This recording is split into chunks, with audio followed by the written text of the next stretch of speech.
ज्ञानी बनो, योगी जीवन है प्यारा।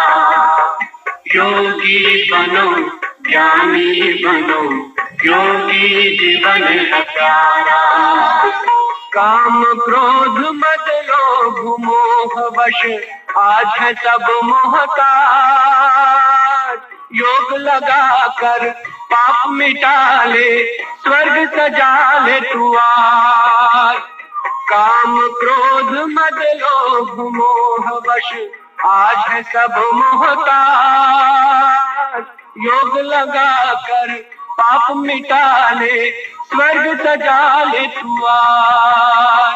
जन्म जन्म की प्यास बुझा ले, पावन बन सरदार। योगी बनो, ज्ञानी बनो, योगी जीवन है प्यारा।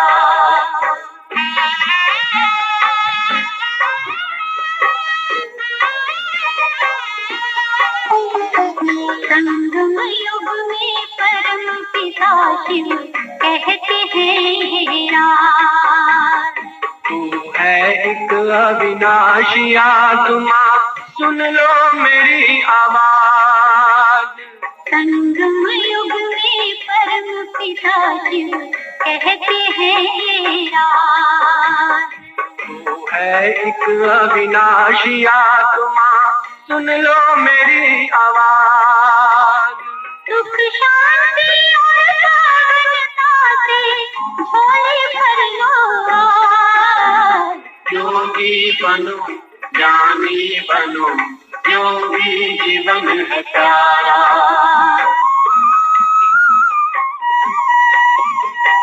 परम धाम से आए हैं शिव ब्रह्मा धनवान।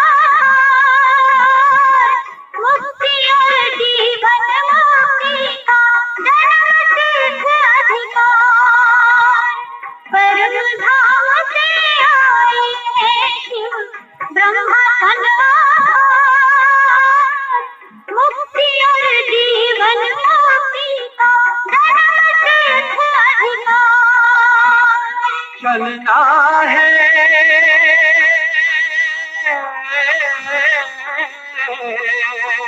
चलना है घर वापस, अब तो यही ज्ञान का सार।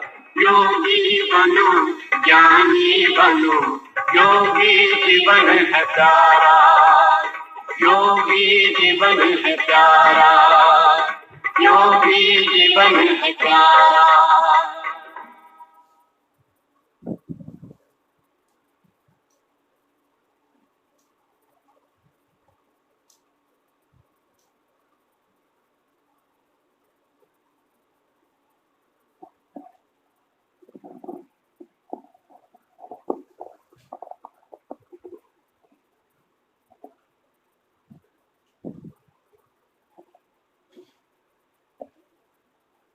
ओम शांति।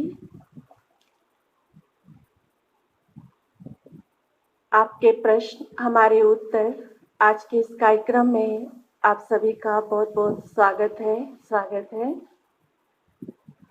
तो आज आप सबके बहुत सारे प्रश्न आए हैं।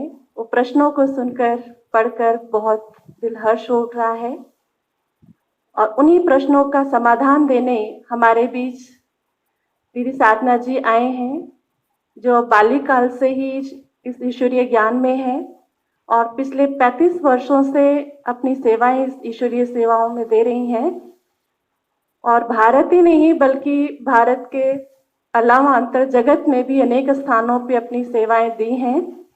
आज उन्हीं अनुभवों के साथ हमारे प्रश्नों का उत्तर देंगे। तो दीदी जी, आपका इस कार्यक्रम में बहुत बहुत स्वागत है। ओम शांति। तो हमारे बीच कई सारे प्रश्न आए हैं, तो जो हम दीदी जी से पूछते हैं।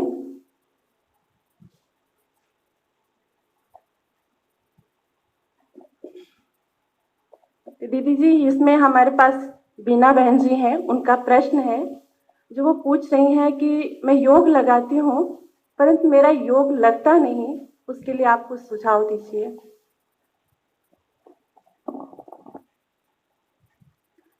ओम शांति।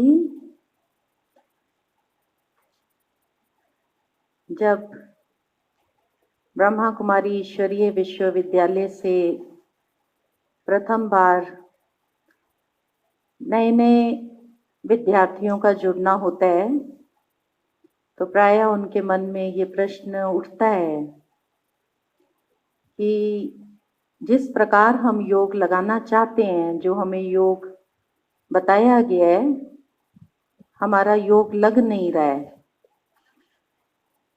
तो हम कैसे योग लगाएं जिससे स्वपरिवर्तन भी हो और हमारे योग की शक्तियां, हमारे योग का प्रकाश वो पूरे विश्व की आत्माओं को लाभ पहुंचा सके।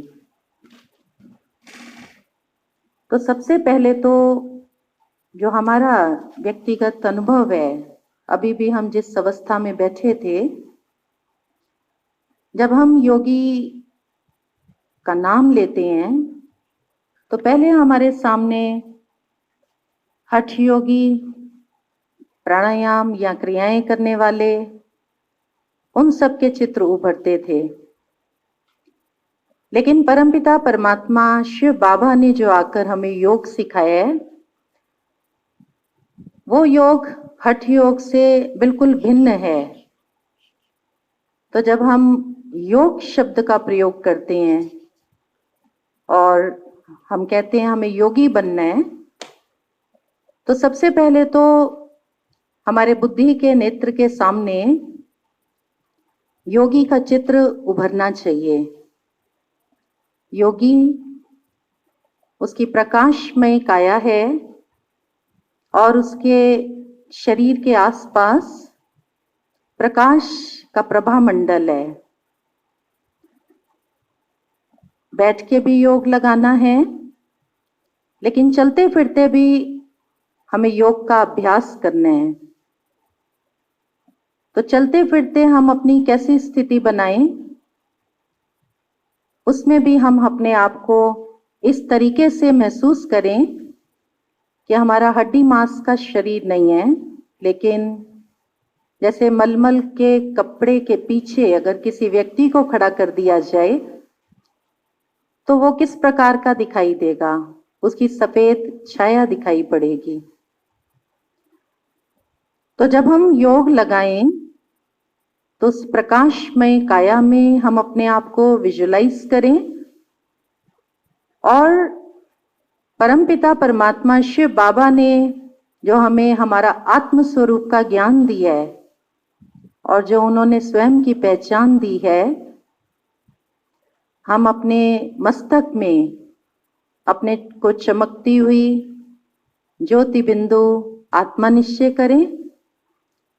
आत्मा के गुणों का हम मनन चिंतन करें और उसका हम स्वरूप बने और धीरे धीरे हम अपने मन और बुद्धि को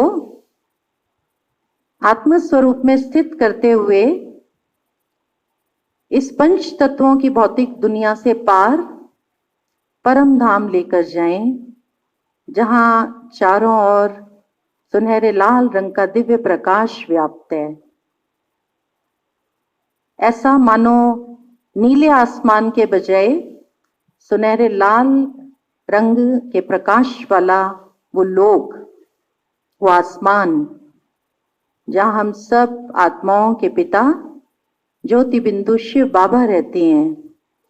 और हम अनुभव करें कि शिव बाबा से गुणों की किरणें, शिव बाबा के प्रकाश की किरणें वो मुझ योगी के ऊपर उतर उतर कर आ रही हैं और मेरे मस्तक से, मुझ आत्मा से वो किरणें फिर चारों ओर वातावरण में फैलती जा रही हैं और संपूर्ण वातावरण को सुख शांतिमय बना रही हैं। तो कुछ दिन जब हम लगातार इस प्रकार का अभ्यास करते हैं, धीरे धीरे हमारा मन और बुद्धि एकाग्र होने लग जाता है और हमको दिव्य अनुभूतियां भी होने लग जाती हैं। भक्ति मार्ग में जब हम योग लगाते थे तो ज्यादातर हमें कर्म कांड करने के लिए बताया जाता था। तुलसी पूजा करिए, यज्ञ करें, दान पुण्य करें, आरती करें, भजन कीर्तन करें, और हम ये सब करते थे ईश्वर के लिए। लेकिन हमारा सारा ध्यान, सारा समय सिर्फ उन क्रियाओं को ही करने में लग जाता था और हमारा सारा ध्यान उसी पर ही केंद्रित रहता था। मैं कौन हूं, ईश्वर कौन है, इसकी हमको पहचान नहीं थी। हाँ, ये मालूम था कि ईश्वर अवतरित होते हैं। दूसरी तरफ हम ये कहते थे कि सभी उसके अवतार हैं। अगर सभी उसके अवतार हैं तो फिर वो कहां से अवतरित होते हैं? तो ज्ञान मार्ग में स्वयं परमपिता ने हमें अपना संपूर्ण परिचय दिया है। किसी कन्या का बुद्धि योग उसके होने वाले वर्ष से तभी लगता है जब उसको उसके नाम, रूप, धाम, गुण आदि आदि का ज्ञान होता है। तो हम आत्माओं का भी बुद्धि योग उस ईश्वर के साथ तभी लगेगा जब हमें उनका संपूर्ण ज्ञान होगा। तो स्वयं को आत्मा निश्चय करके परम धाम में रहने वाले उस ज्योति बिंदु स्वरूप परमात्मा पर अपने मन और बुद्धि को एकाग्र करना और उनकी दिव्य शक्तियों को अनुभव करना, यही सहज राजयोग है। बहुत ही अच्छा हमें योग की परिभाषा बताई, क्योंकि योग, जब तक हम योग लगाना तो चाहते हैं, वर्षों से योग की बातें हम सुनते भी आए हैं कि योग अच्छा होता है, पर यहाँ पर जो योग अभी तक हमारे मन में ये जो क्वेश्चन था कि योग हम किस प्रकार से करें, क्योंकि योग के जैसे हम कई बार ये समझते शारीरिक योग किया जाए या हम राजयोग क्या है उसको भी अलग अलग जगहों पे अलग अलग तरीके से हमने सुने, परंतु आज जो हमें स्पष्ट तरीके से पता चला, क्योंकि किसी चीज को भी हमें जब बुद्धि योग लगाना है तो वहां उसके लिए हमें एक स्पष्ट चाहिए। जैसे आपने पहले एक चित्र हमारे मन में क्लियर होना चाहिए योगी का, क्योंकि पहले हम वो चित्र लाते थे कि योगी का ही फिजिकल कैसे लगाया जाए, पर यहाँ पर जो आपने वो एक बहुत अच्छा स्पष्ट किया, और साथ ही साथ जो हमें अपनी बुद्धि अपनी मंजिल पे लगानी है, जो परम धाम, क्योंकि जैसे अभी व्यक्ति को कहीं मार्केट जाना है, मार्केट तो जाना है पर कौन सी मार्केट जाना है, एक अगर हमारे सामने मंजिल स्पष्ट होती है तो हम बहुत इजी पहुंच जाते हैं। तो आज इसी बात को देखते मुझे बहुत अच्छा लगा और हमारे भी मन में प्रश्न क्लियर हुआ कि जो आपने हमें एक सही योग की परिभाषा बताई। तो मैं समझती हूँ कि वीना जी भी इस प्रश्न से संतुष्ट हुई होंगी तथा अन्य दर्शक भी इस प्रश्न को सुन के संतुष्ट हुए होंगे। तो अभी हम इन्हीं प्रश्नों के साथ आगे बढ़ते हैं। तो दीदी जी, हमारा दूसरा प्रश्न है कि जो लवली बहन जी ने पूछा है कि योग की स्टेजेस क्या है और पुरुषार्थ की स्टेजेस क्या है, इसमें अंतर तथा इसको भी स्पष्ट बताइए।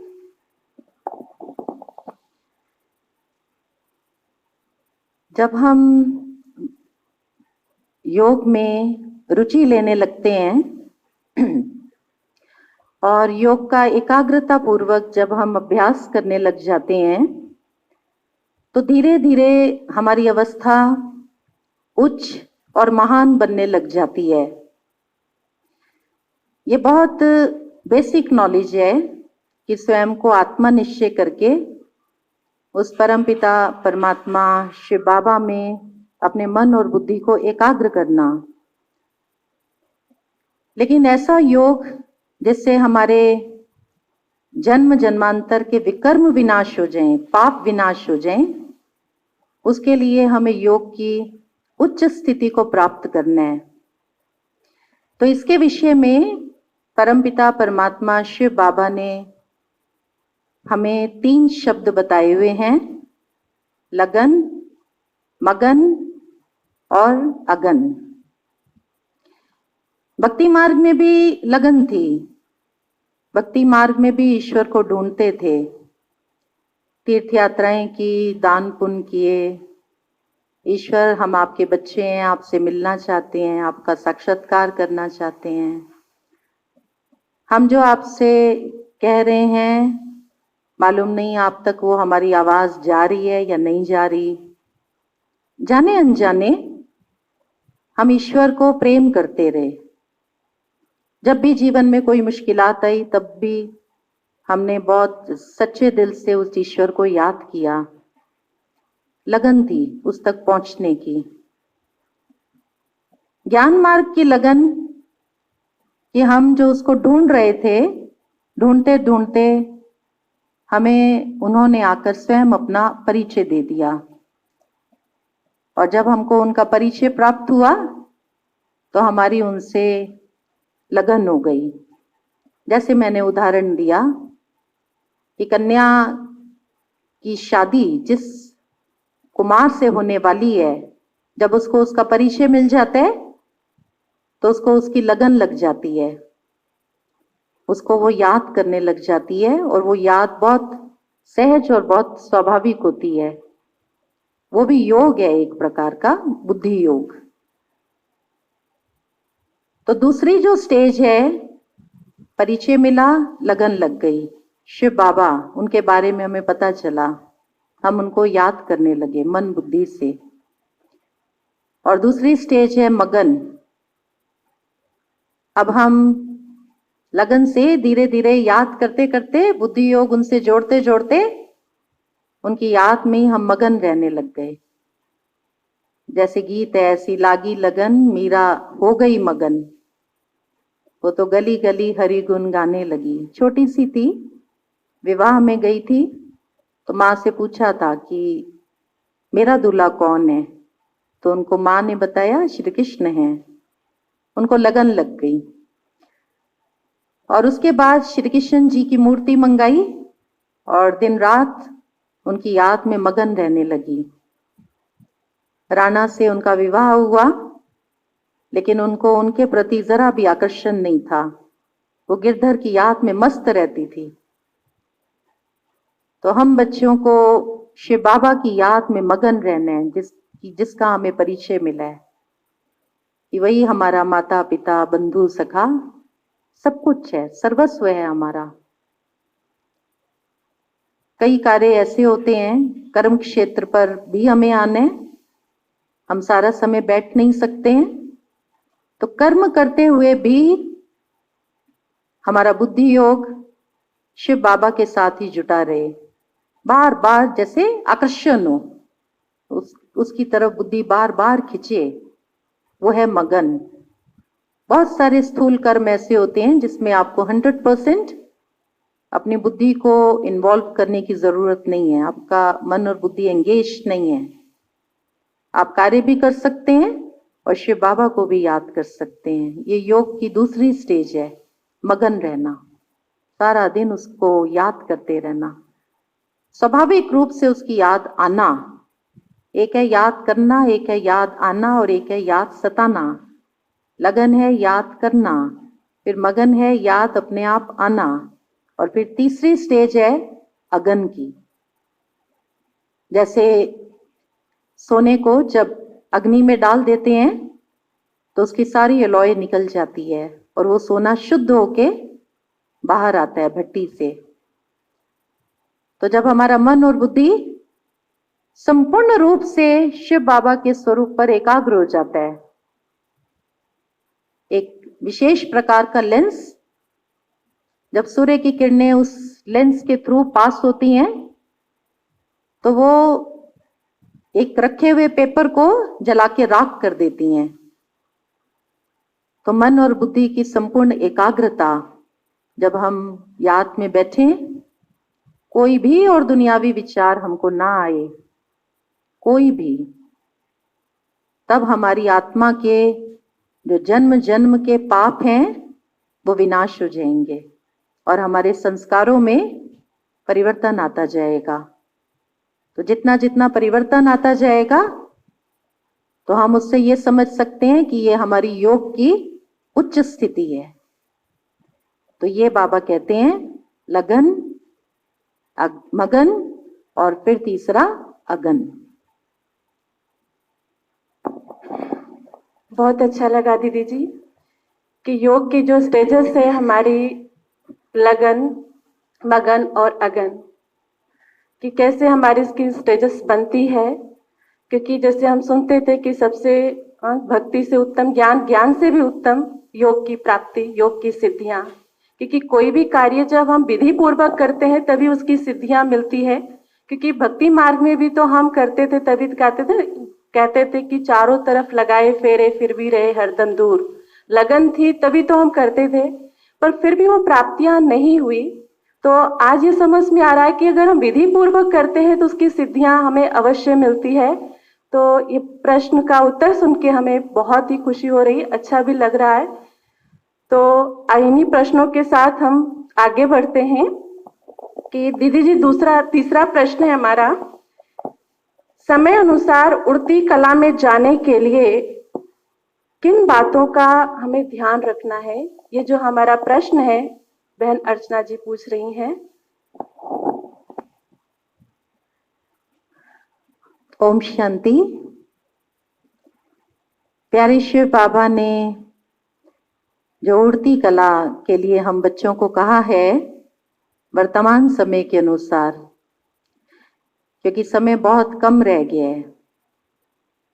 जब समय कम रह जाए और फासला बहुत हो तो हम उस फासले को चल के या भाग के पूरा नहीं कर सकते हैं। तो बाबा इस समय कहते हैं कि उड़ती कला को प्राप्त करो। तो जब हम ये शब्द सुनते हैं उड़ती कला, तो उससे बुद्धि में तुरंत ये विचार आता है कि एक हवाई जहाज जो है वो भी धरती पर रनवे पर पहले चलता है, फिर भागता है और फिर धीरे धीरे वो उड़ जाता है। तो वो हवाई जहाज जो है वो जब उड़ जाता है तो इस दुनिया से वो बिल्कुल दूर होता है, एकदम अलग, ऊपर चला गया। और जब ऊपर जाता है तो उसको वहां से, जब उसमें बैठे हुए लोग जब नीचे देखते हैं तो सब कुछ बहुत छोटा छोटा दिखाई पड़ता है। तो शिव बाबा भी हमें कहते हैं उड़ती कला को प्राप्त करो। आप पहले चले, फिर स्पीड बढ़ाई और अब आप उड़ जाओ। तो उड़ने का अर्थ क्या है? हम डबल लाइट बने। आत्मिक स्थिति का अभ्यास हम अपना बढ़ाते चले जाएं। जितना जितना हम आत्मिक स्मृति का अभ्यास बढ़ाएंगे, हमारा मन और बुद्धि हल्का होता जाएगा। उड़ने का अर्थ क्या है कि इस संसार की किसी भी वस्तु में, पदार्थ में, इस संसार के भौतिक साधनों में, मनुष्यों में हमारी बुद्धि फंसे नहीं। अगर कहीं भी हमारी बुद्धि फंसी हुई है तो हम उड़ नहीं सकते हैं।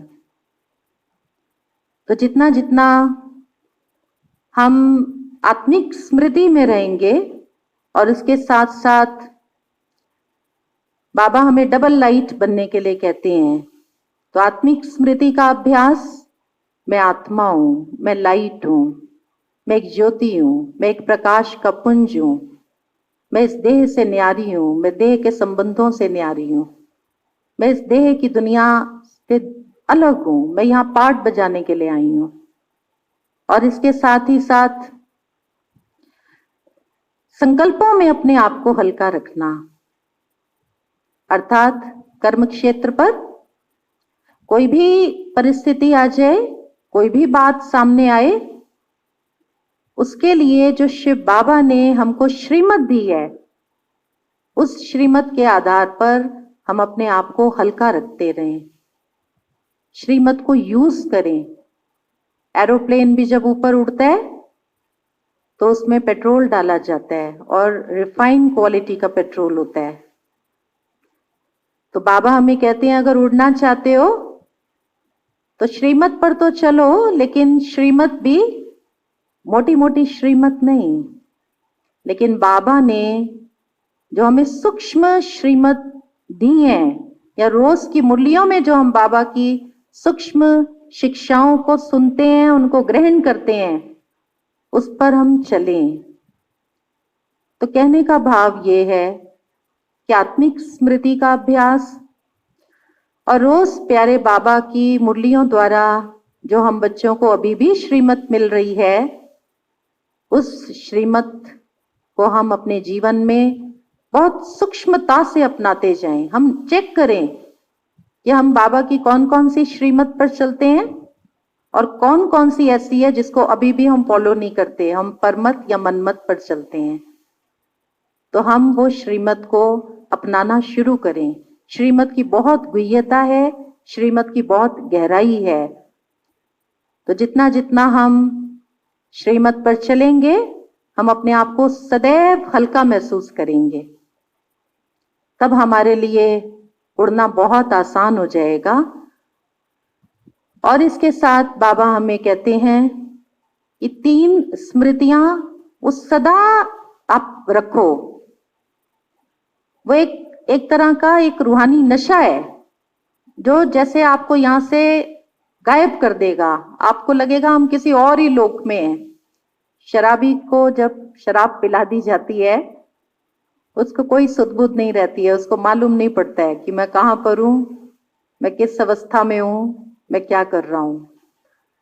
जितना समय उसको शराब का नशा रहता है। तो बाबा ने भी हमको आत्मिक नशा, आत्मिक स्मृति और दूसरा ईश्वरीय नशा और तीसरा हमारे आदि स्वरूप का नशा। तो आत्मिक स्मृति क्या है, आत्मिक नशा क्या है? जो रोज बाबा हमको अलग अलग स्वमान देते हैं। आज बाबा ने जैसे मुझे आत्मा को स्वमान दिया, महावीरो, संतुष्ट मणि हो। तो अगर मैं सारा दिन इस स्वमान की स्मृति में रहती हूँ, इस नशे में अपने को लाती हूँ, तो ये नशा मेरे को जैसे उड़ा देगा, मैं उड़ रही हूं जैसे। और फिर शिव बाबा का नशा, मैं कौन हूं? मैं इतने ऊंचे ते ऊंचे भगवान की संतान हूं, ईश्वर की संतान, साहूकार की संतान, राजा की संतान तो सुनते थे, लेकिन ये कभी नहीं सोचा था कि भगवान आएंगे और मुझे अपना बच्चा बनाएंगे। मैं भगवान की संतान बनूंगी और भगवान मुझे इतना बड़ा वर्षा दे रहे हैं, पिता बनके, टीचर बनके, सतगुरु बनके। ये रूहानी नशा है जो हमको पुरानी दुनिया सब भुला देगा।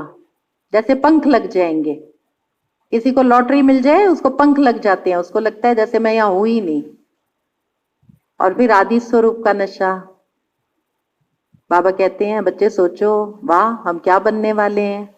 ब्रह्मा बाबा को बहुत नशा रहता था कि मैं तो श्री कृष्ण बनने वाला हूं, नारायण तो मेरा ही स्वरूप है, मैं सतयुग का पहला महाराज कुमार हूं।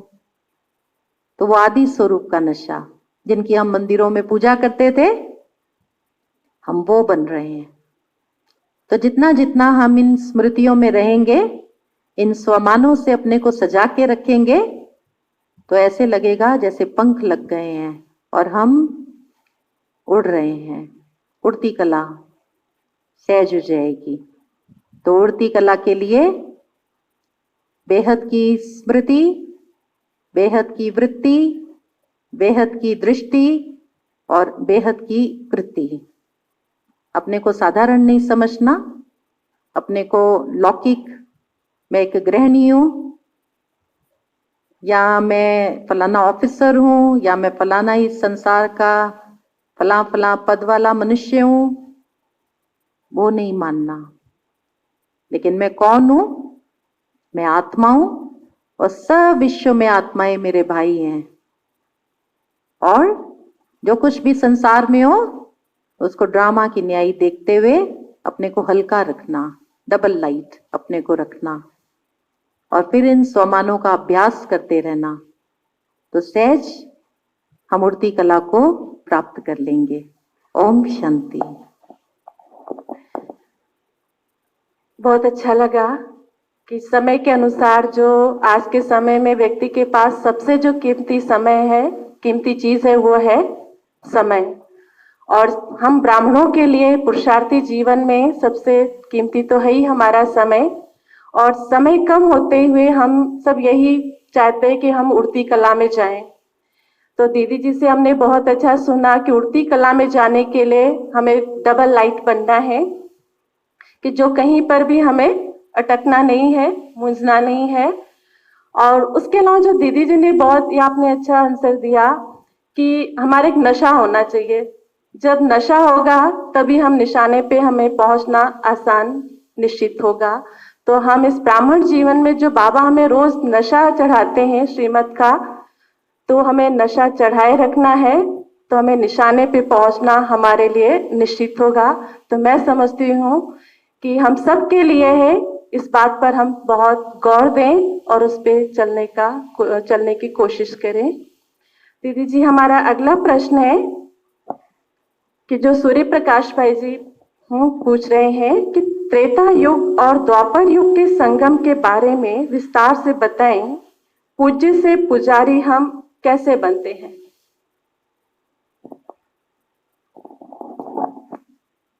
ओम शांति। इस समय परमपिता परमात्मा शिव बाबा हम बच्चों को आत्मा अभिमानी बना रहे हैं, परमात्मा अभिमानी भी बना रहे हैं। अभी जो हम पुरुषार्थ करेंगे, उस पुरुषार्थ की प्रारब्ध हम सभी को 21 जन्मों के लिए प्राप्त होगी। और जब प्रारब्ध का समय शुरू हो जाएगा, सुख का समय शुरू हो जाएगा, तो सुख में सिमरन ईश्वर को कोई नहीं करता, वहां आवश्यकता नहीं है। तो हमें परमात्मा का ज्ञान तो वहां पूरी तरह से विस्मृत हो जाएगा। लेकिन सतयुग के जो देवी देवता होंगे वो सोल कॉन्शियस होंगे, अपने को आत्मा मानते होंगे। और एक पार्ट पूरा हो जाने के बाद, आज भी बाबा की मुरली में था कि वो सहज देह का त्याग करेंगे, जैसे कि एक वस्त्र पहना, उतारा और फिर दूसरा वस्त्र पहन लिया। परंतु 1 जन्म, 2 जन्म, 3 जन्म, 8, 10 जन्म, 20, 21 जन्म तक आत्मा जब देह रूपी वस्त्र पहनेगी और उतारेगी, फिर पहनेगी, फिर उतारेगी, फिर धारण करेगी, तो धीरे धीरे परिवर्तन संसार का एक नियम है। आत्मा के अंदर परिवर्तन आएगा। आत्मा देह के साथ जन्म जन्म जन्म जन्म वस्त्र लेते छोड़ते अटैच होने लग जाएगी। और त्रेता युग के अंत तक हम बॉडी कॉन्शियस होना शुरू हो जाएंगे।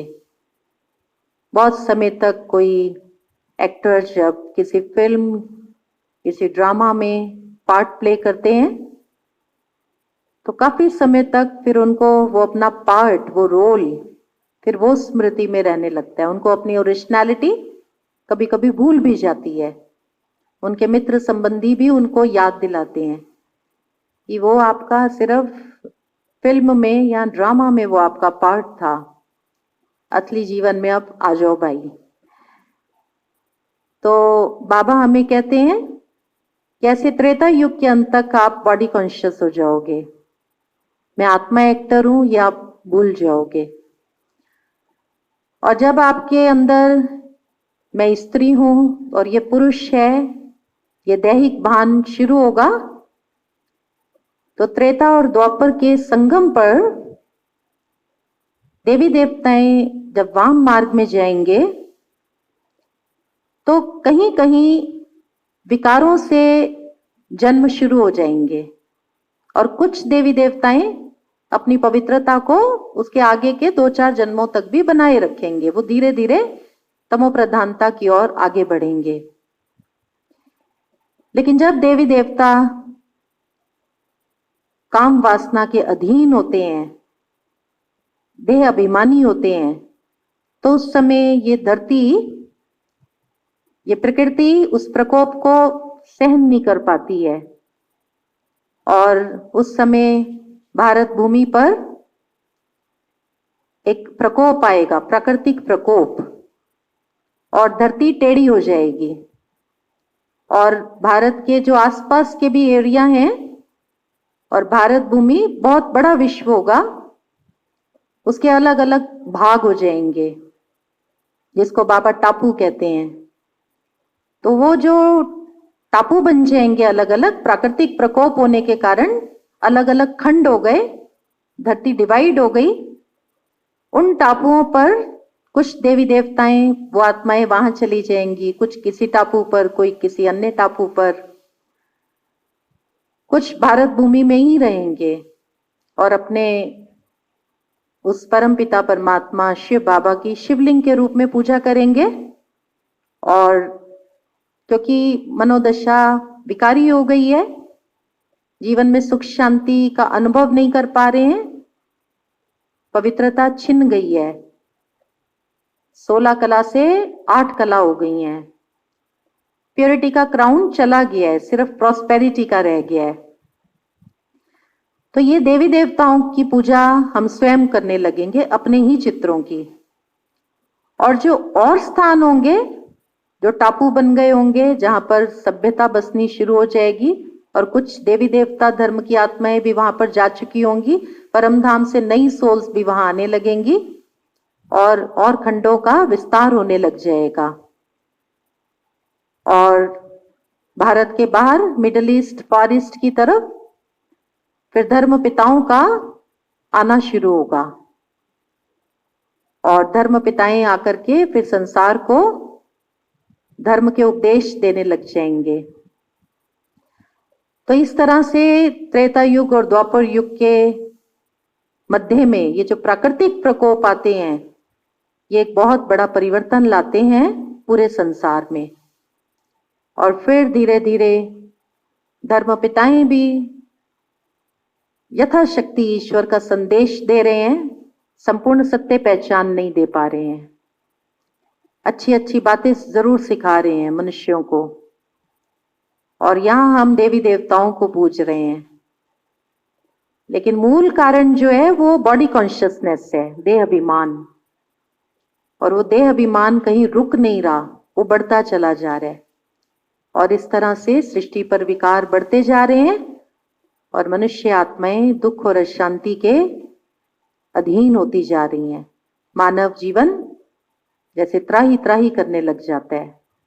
तो इस प्रकार से परिवर्तन आता है, हम पूज्य से पुजारी बनते हैं। संगम युग पर जब तक परमात्मा नहीं आते, हमें जो विकारों की जो उत्पत्ति है, जो उसका बीज है देह अभिमान, जब तक उसको समाप्त करने की युक्ति नहीं बताते, हमें सोल कॉन्शियस बनना नहीं सिखाते, तब तक हम दोबारा से अपना वो पूज्य स्वरूप प्राप्त नहीं कर सकते। इसलिए शिव बाबा का आना, हमें सोल कॉन्शियस बनाना, और उससे धीरे धीरे वो विकारों का जो अंदर इतनी मैल चढ़ गई थी हमारी आत्मा के ऊपर, वो फिर साफ होती है और हम पुनः अपने उस देव पद को प्राप्त करते हैं। कि बहुत सुंदर प्रश्न था, बहुत गहन था। दीदी जी ने आपने बहुत इसका सुंदर राजयुक्त भी आंसर भी दिया कि जो हम अभी तक तो सुनते थे कि सृष्टि की गिरावट तो हुई, पर कैसे हुई, कैसे खंडों में परिवर्तन आया, उसका कारण क्या बना, ये जो राजयुक्त आंसर सुन के बहुत ही अच्छा लगा। और साथ ही साथ हम सुनते थे गिरावट है, लेकिन उसकी उत्थान कैसे हो गया सृष्टि का, वो भी आपने बहुत अच्छा बताया लास्ट में कि आत्मा का सृष्टि का उत्थान कैसे होगा और आत्मा कैसे गिरावट में आई, और आत्मा के गिरावट के होने से ही सारी सृष्टि के अंदर परिवर्तन आया। और अब यही लास्ट में हमने जो सुना समझा कि आत्मा के उत्थान से, आत्मा के स्वच्छ होने से, परिवर्तन होने से सारी सृष्टि के अंदर भी परिवर्तन होगा। तो दीदी जी अभी एक लास्ट प्रश्न है कि संगम युग के 14 वर्ष कैसे होंगे, उस समय इस पुरानी दुनिया की स्थिति कैसी होगी, और उसके लिए हम अपने मन की अवस्था कैसे स्थिर करें। एक प्रश्न में कि संगम युग के अंत के 14 साल कैसे होंगे और उस समय इस पुरानी दुनिया की स्थिति कैसी होगी, इसके लिए हम अपने मन की अवस्था कैसे बनाएं। शिव बाबा ने आत्मा का ज्ञान दिया, स्वयं का ज्ञान दिया, कर्म अकर्म विकर्म की गुह्य गति का हम बच्चों को राज समझाया, समय का भी ज्ञान दिया। ये ज्ञान दिया कि संगम युग पूरे सृष्टि चक्र में बहुत थोड़े से समय का है, लगभग बाबा कहते हैं 100 साल लगभग। लेकिन बाबा ने कभी एग्जैक्ट समय नहीं बताया कि इतने वर्ष पूरे हो चुके हैं और अब ये इतने खास जोर देके कि इतने वर्ष रह गए हैं ये संगम युग के, और उसके बाद आपकी अंतिम परीक्षा होगी और फिर आप सतयुग में जाएंगे। तो त्रिकालदर्शी परमात्मा ने, उस सुप्रीम टीचर ने, देखा जाए तो सबसे अच्छा काम यही किया जो हमें एग्जैक्ट समय नहीं बताया। हम ये कैसे कह सकते हैं कि संगम युग के अंत के 14 साल कौन से होंगे? मैं तो समझती हूँ कि वो 14 सालों की शुरुआत ऑलरेडी हो ही चुकी है, और हमारे धर्म ग्रंथों शास्त्रों में भी जो कलयुग के अंत की निशानियां बताई हैं वो भी हम देख रहे हैं। और शिव बाबा जो कलयुग अंत की निशानियां अपनी मुरलियों में हम बच्चों को बताते हैं, महावाक्यों में, वो भी अभी हम देख रहे हैं। कन्याएं मुख से वर मांगेंगी, केशों का श्रृंगार बढ़ जाएगा, युवावस्था में सारे वृद्ध अवस्था के चिन्ह दिखाई पड़ेंगे, चश्मे लग जाएंगे, कमर झुक जाएगी, बाल सफेद हो जाएंगे, शरीर रोग अधीन हो जाएगा और धरती की उपजाऊ शक्ति जो है वो कम हो जाएगी। वातावरण में चारों ओर दुख और अशांति होगी, भय होगा। बाबा ने यह भी बताया कि 5 विकार अपनी चरम सीमा पर होंगे।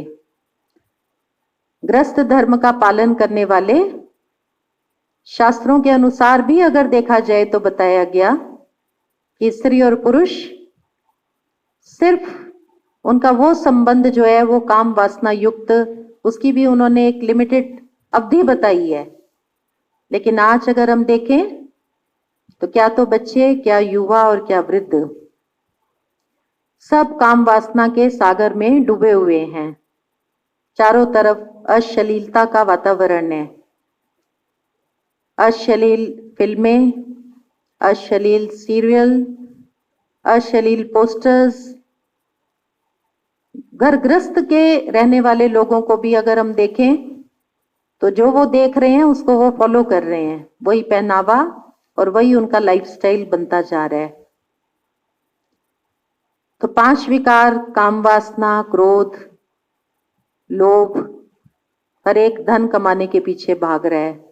अभिमान, उसने देश देश के बीच में दरार पैदा कर दी है, घर घर में भाई भाई को अलग कर दिया है अहंकार ने। तो जब 5 विकार भी हम देख रहे हैं चरम सीमा पर हैं, और इविल सोल्स, भूत प्रेत जिसको दुनिया में कहते हैं, भूत प्रेत अर्थात जब होलसेल मौत होंगी तो उस समय बर्थ रेट तो इतना नहीं है, डेथ रेट ज्यादा है, गर्भ तैयार नहीं होंगे, तो आत्माएं जो हैं वो वातावरण में भटकती रहेंगी। अभी वो भी आगे हम चलकर देखते रहेंगे, हो भी रहा है और बढ़ेगा। सुसाइड केस बहुत अधिक बढ़ते जा रहे हैं, टेंशन, डिप्रेशन जो कहा, दुख, शांति, तो ये सारे उसके कारण हैं। फलों में, सब्जियों में, अनाज में वो ताकत नहीं रही है। मर्यादाहीन समाज जिसको कहते हैं वो हो गया है। तो ऐसा लगता है कि जैसे मृत्यु के नजदीक पहुंचने वाला व्यक्ति, उसके पहले से जो सिम्टम्स दिखाई देते हैं, आज हम सृष्टि के वही लक्षण देख रहे हैं। ऐसा ही कहना चाहिए कि ये सृष्टि ऑक्सीजन पर चल रही है, वेंटिलेटर पर है, तो ये कितना समय और निकालेगी। शिव बाबा हमें अगर एग्जैक्ट 14 साल बता दें और ये बताएं कि हाँ ये अंतिम दिन है और इस समय आपकी परीक्षा होगी, तो बाबा कहते हैं आप टाइम कॉन्शियस हो जाओगे, आप पुरुषार्थ भी नहीं कर पाओगे, आपकी बुद्धि एक एक दिन एक एक घड़ी वो गिनती रहेगी। तो एक्चुअली तो देखा जाए तो हम एकदम अंत के समीप आकर के पहुंचे हैं। अगर हम विशाल बुद्धि होकर, महीन बुद्धि होकर पूरे संसार को देखें, तो इस अंतिम समय की जो तैयारी है, जो शिव बाबा ने हम बच्चों को बताई है, वो वास्तव में योग की तैयारी है, हमारी तपस्या। बाबा ने पहले दिन से हमको ये पाठ पढ़ाया है आत्मा का, और अंतिम पेपर में पास होने के लिए भी थ्योरी तो हम पढ़ रहे हैं, रोज कई वर्षों से पढ़ते आ रहे हैं, लेकिन अंतिम समय में हमारे मन और बुद्धि की स्थिरता वही हमें फाइनल पेपर में पास कराएगी। तो जिन बच्चों ने बहुत समय से योग की अलग अलग स्टेजेस हैं, लेकिन जिन्होंने योग की उच्च स्थिति को प्राप्त किया हुआ होगा तपस्या करके, अपने सारे विकर्म विनाश किए हुए होंगे और उनका मन और बुद्धि संपूर्ण एकाग्र होगा, जो कर्मेंद्रिय जीत होंगे, मन बुद्धि संस्कारों के ऊपर जिन्होंने जीत पाई हुई होगी, देही अभिमानी अशरीरी अवस्था का जिनको अभ्यास होगा, परिष्ठा स्थिति आदि आदि, तो वो बच्चे उस फाइनल घड़ी में विनाश की वो पास होंगे। उनको विनाश के समय विनाश की जो आग फैली हुई होगी चारों ओर, उसका सेक नहीं आएगा, उससे वो प्रभावित नहीं होंगे। उनका जो प्रभा मंडल है वो इतना शक्तिशाली होगा। तो ज्ञान तो है योग लगाने का, जो बाबा हमें रोज दे रहे हैं।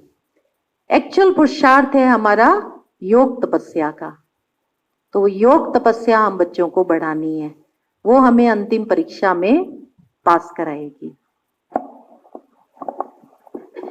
बहुत अच्छा लगा कि जो दीदी जी आपने ये बताया कि हमें समय का इंतजार नहीं करना है, पर स्वयं का इंतजाम करना है। तो अभी अभी हमारे पास एक लास्ट प्रश्न भी आया है, उसको हम लेते हैं कि कभी कभी पॉजिटिव के साथ नेगेटिव थॉट्स मन में क्यों आते हैं। ये संदीप भाई का प्रश्न है। कभी कभी जो नेगेटिव थॉट्स आते हैं उसका कारण ये है शॉर्ट में कि जो हमारा बुद्धि का कलश है उसको हमने शिव बाबा की शिक्षाओं से पूरा भरा नहीं है। अगर हम रोज शिव बाबा के महावाक्य सुने और सुनने के बाद अगर हम उन महावाक्यों का मंथन करें, चिंतन करें और फिर हम उसको अपने जीवन में उतारते चले जाएं, तो शिव बाबा का जो ज्ञान का खजाना है वो हमारा खजाना हो जाएगा। और फिर हम उसको दूसरों को बांटने की सेवा भी करें। कहते हैं धन दिए धन न खुटे। जितना जितना हम औरों के साथ शिव बाबा की अनमोल शिक्षाएं बांटेंगे, ये ज्ञान खजाना औरों को जितना देंगे, ये हमारे जीवन में वृद्धि को प्राप्त करेगा। तो अगर हमारे अंदर कोई भी प्रकार के नेगेटिव संकल्प चलते हैं तो उसका कारण है ज्ञान रत्नों के खजाने की कमी और उसके साथ ही साथ स्वमान के अभ्यास की कमी। बाबा जो हमें रोज स्वमान देते हैं, ये स्वमान हमारी स्थिति को बहुत शक्तिशाली बनाते हैं। इतना शक्तिशाली कि कोई भी प्रकार का नेगेटिव संकल्प वो हमारे ऊपर वार नहीं कर सकता, जैसे एक कवच का काम करते हैं। तो बाबा ने जो हमें स्वमान दिए हैं उसकी बहुत बड़ी लिस्ट है। हम सिर्फ उन स्वमानों के बारे में सुने ही नहीं, लेकिन हम उनका अभ्यास करने में जुट जाएं तो जितना जितना स्वमान का हम अभ्यास करेंगे, हम पाएंगे कि हमारी आंतरिक शक्तियां वो बहुत बढ़ती चली जा रही हैं। तो बाबा के ज्ञान रतन और स्वमान का अभ्यास, यह हमारे मन और बुद्धि को बहुत बहुत शक्तिशाली बनाएगा। कोई भी प्रकार का नेगेटिव थॉट वो हमारे अंदर प्रवेश नहीं कर सकता। ये भी काम करने, लेकिन इसके साथ साथ हम ऐसा ना हो कि हम टीवी भी देखें, हम अश्लील कोई साहित्य भी पढ़ें, अश्लील नहीं तो जिससे मेरा कोई मतलब नहीं, मैं वो किताबें उठा करके पढूं। मैं ऐसे लोगों की संगत में जाकर के बैठूं जो संसार के समाचार ही हमेशा जिनके मुख पर रहते हैं, इधर उधर की बातें ही हमेशा वो व्यर्थ चर्चाएं करते रहते हैं। तो बाबा के ज्ञान रतन लेते हुए भी, स्वमान का अभ्यास करते हुए भी, इधर से ये हम अपने अंदर डाल रहे हैं और उधर से वो भी हम अपने अंदर डाल रहे हैं। तो नेगेटिव थॉट भी, क्योंकि पॉजिटिव भी जा रहा है और नेगेटिव भी जा रहा है, तो कुछ पॉजिटिव भी काम करेगा, लेकिन जो नेगेटिव अंदर जा रहा है साथ साथ वो भी तो काम करेगा। इसलिए हम उसको तो पूरी तरह से स्टॉप कर दें। मेरा हित इसमें नहीं है। अगर मैं व्यर्थ चर्चाओं में मैं इंटरेस्ट लेती हूँ या लेता हूँ, दुनिया के नकारात्मक बातें, समाचार, वो हमको नहीं डालने हैं इन कानों से अंदर। तो जितना जितना हम उनसे अपने आप को बचाएंगे, तमोगुणी वायुमंडल से, तमोगुणी मनुष्य आत्माओं से, तमो प्रधान बातों से, तो बाबा जो हमको दे रहे हैं वो हमारे बुद्धि रूपी कलश में ठहरता जाएगा और फिर वही चिंतन के रूप में हमारे अंदर चलेगा। तो ये है आपके प्रश्न का उत्तर। बहुत अच्छा लगा दीदी। जैसे कि हम नेगेटिव को समाप्त तो करते हैं, लेकिन साथ साथ हम पॉजिटिव अपने अंदर ला रहे हैं, डाल रहे हैं। तो जैसे लास्ट में हमने ये सुना, आपने बहुत अच्छा बताया कि हम साथ साथ अपने अंदर नेगेटिव कहाँ से डाल रहे हैं वो भी देखना है। कि जैसे एक अमृत का कलश हो, भरा हो, और उसमें एक ड्रॉप विष भी बहुत काम सारा विष बना देता है। तो इसी प्रकार हमारे अंदर पॉजिटिव हम रोज सुन रहे हैं सुबह शाम, लेकिन हम कहीं से भी अपने अंदर नेगेटिव अगर डालते हैं तो पूरा वो ज्ञान भी देखा जाता है, वो नेगेटिव का रूप। इसलिए हमें नेगेटिव ज्यादा दिखता। हम कहते हैं कि इतना हम सुनते हैं ज्ञान, इतना पॉजिटिव ला रहे हैं, पर फिर भी हमारे अंदर इतना नेगेटिव क्यों? लेकिन कहीं ना कहीं अपनी दिनचर्या में हम देखते हैं, कहीं ना कहीं हम डाल जरूर लेते हैं नेगेटिव। तो हमें ये अपने ऊपर अटेंशन देना है। तो बहुत ही अच्छा, सारे प्रश्नों का उत्तर दीदी जी आपने बहुत सुंदर तरीके, खूबसूरती से दिया। मैं समझती हूँ कि सारे दर्शक भी हमारे से संतुष्ट होंगे। इसके लिए आपका बहुत बहुत धन्यवाद। कि जैसे हम देखते हैं कि आप सबने बहुत अच्छे प्रश्न पूछे हैं और आगे भी पूछते रहेंगे, और हम आपके प्रश्नों का समाधान लेके आपके बीच आएंगे और दीदी से समाधान लेते रहेंगे। फिर मिलते हैं। ओम शांति। 2 मिनट हम प्रभु पिता की याद में बैठते हैं। धन्यवाद तो हम सभी के परम प्रिय परम पिता शिव बाबा का है, जो ज्ञान के सागर हैं, और उन्होंने हम बच्चों को ज्ञान का अतुल भंडार दिया है। तो हम सभी बहुत प्रेम से, आप सब भी जहां जहां अपने स्थानों पर बैठे हैं, शिव बाबा का दिल से शुक्रिया करते हैं। शुक्रिया बाबा, शुक्रिया जो आप हम बच्चों का जीवन इतना महान और इतना ऊंचा बना रहे हैं। तो सभी भाई बहनों को प्यार भरी ओम शांति।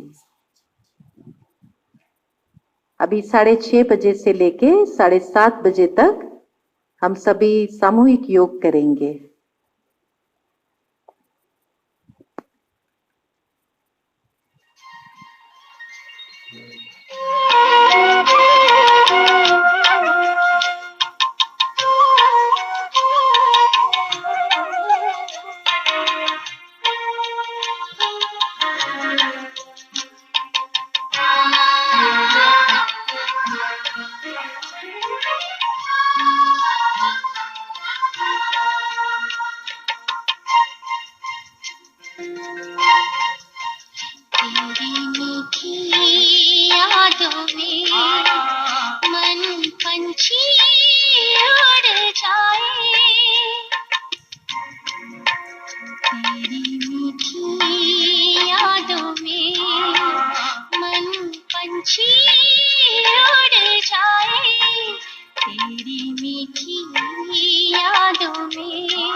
खो जाए, खो जाए।